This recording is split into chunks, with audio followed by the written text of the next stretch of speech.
Abasirikare abari kurwanisa okuguza ebyenyanja bitahikire barimu nibahiga abashubuzi abajubire ebyenyanja bitahikire bakabika omu nju obwe barikwenda kubitwara omu katare obwe babere bamaze kuba nibabitamburiza omu motoka ya super custom y'enamba ya UBE 19D hamwe na IPSA y'enamba ya UH 541. Hati ebitwabishanga obu bakubishereka omu maju bakoresa nka store turabishangamu shanka ibiri z'ekiro uko kushanga twine twashanga twagiye kubishereka nga twashanga bitakwika ebikwetaga standard measurements za izikwetaga omu iteka rya fisheries. Julius Buhaka uri chairman w'isiwano wa Kamaiba Mani we nagira ngu bakamabe ebyenyanja ebi tari kubamanya mu kicweka kye. In fact, I was very sad to find this business of fish, these younger ones which is not supposed to be eaten by the people and they are supposed to be grown up and so that they produce other fishes and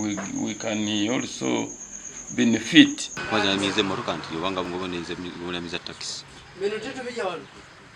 Simanyi kirimo. Naitwa Udenga Rumi. Nali simanyi kirimo zolwa imide kudodo bundese n'enyingira mu maso.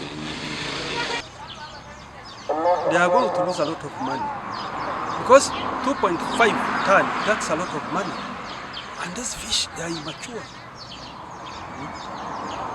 Nairo patch.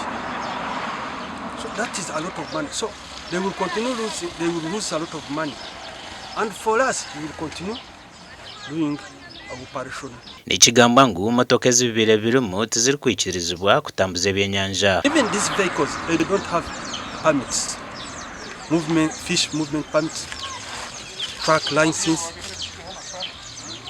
transport licenses, they don't have. Obwa hati ebyenyanja ebi bikirwa checkpoint ya Kikorongo omu district ya Kasese okwija kwokibwa.